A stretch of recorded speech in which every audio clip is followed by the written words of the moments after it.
All right, we're moving on to the last page then. I said 3 and 4 in the last video, but there's really only page 3, so we're on the last one. And this one has to do all with polygons, okay? So key thing is we have a regular hexagon.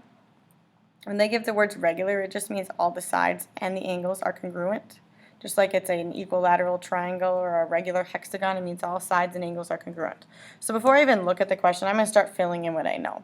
So what I know is that a hexagon has 120 degrees, and if I forgot that, I could do 180 times 6 minus 2, which totals 720, and then I could divide it by the number of sides, which is 6, and you'll see that a hexagon's interior angles always measure 120. So that's 120, this is 120. Okay, next thing we're going to look at is we have some isosceles triangles going on. So I have an isosceles triangle right here. Okay, so I'm going to subtract 180 minus 120, and I get 60. I have 2 angles to separate that amongst, so each one of these angles is going to be 30 degrees, and this one over here is going to be 30 degrees. So here's the key to that part. If this whole angle is 120 and this little guy is 30, I'm going to subtract them, and this one looks like a 90, but now you can prove it, so this angle right here is 90 degrees. This angle right here is also 90, this angle is 90, and this angle is 90. Okay, so if I look over here, I'm looking for ABC, that's 120. Okay, angle BAC, let me grab my, I'm going to erase some of this, we have a mess going on.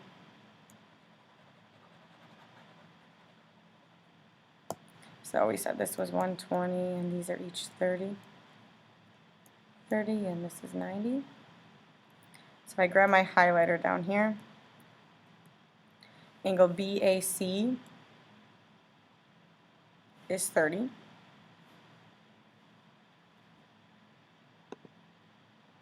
So we're going to write that in. Ah, not the highlighter. Okay, and the last one is angle BAD. If I want to find angle BAD, I actually have to draw the diagonal in, because this would be angle BAD. So angle BAD is right here. Now what you have to look at is this part right here. Angle AD divides us into 2 congruent trapezoids. If you look at AD right here, it's cutting the hexagon in half. So if the total angle here is 120, it's cutting into 2 equal angles here. So it's going to be 60 and 60.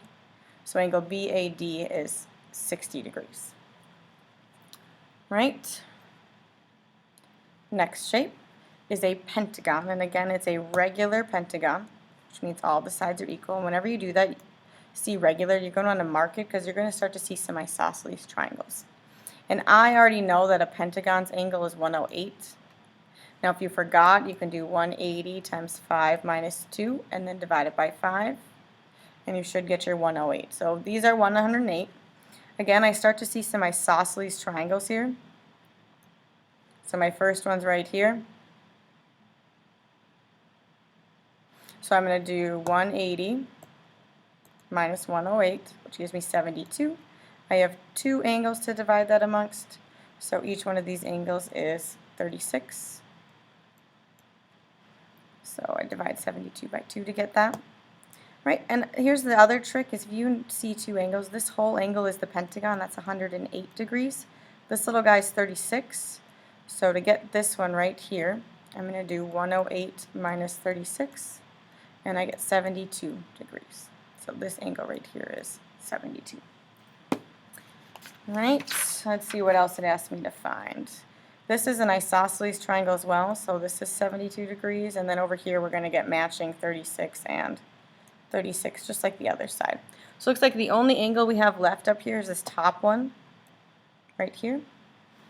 This whole angle, again, remember, is 108, because it's a pentagon. So if I take 108 and subtract 36 and another 36, I should be left with, let's see, I should be left with 36 total then.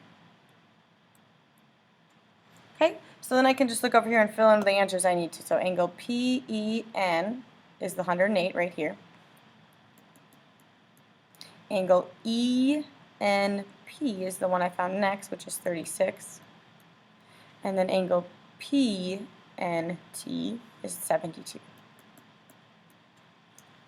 Right, 2 more to go.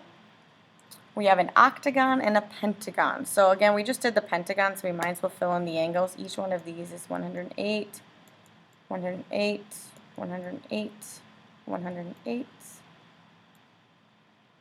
Okay, an octagon I don't expect you to really have memorized. So you're going to use your formula 180 and minus 2. In this case, our number of sides is 8.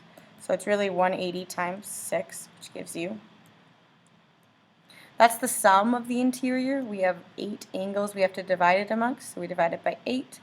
So each angle in the interior of the octagon is going to equal 135 degrees. So each one of these is 135.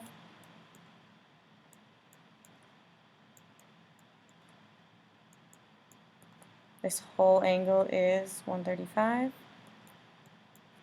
This whole angle is 135. So angle CDE is the octagon, so that's 135. JKH is in the pentagon, so it's 108. The last one I want to find is angle IAB. So what I have to do for this one is I know the whole angle is 135. I know this little chunk right here is 108, so I'm going to do 135 minus 108. And that leaves me with the leftovers of 27 for this little guy. Right, and then the last one we have is a hexagon and a triangle inside. So again, if you don't remember a hexagon, you can use your formula, but I'm going to fill it in. It's 120.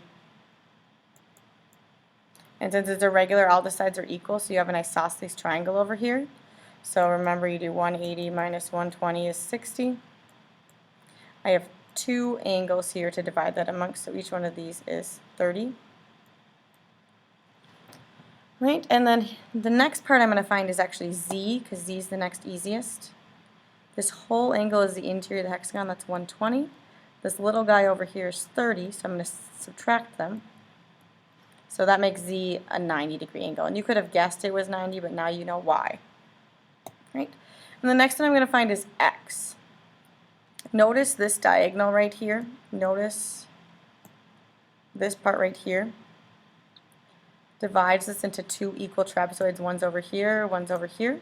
So it also, since it divides it into 2 equal trapezoids, it also divides the angle into 2 equal parts. So each one of these has to be 60. The whole angle is 120, half of that would be 60 and 60.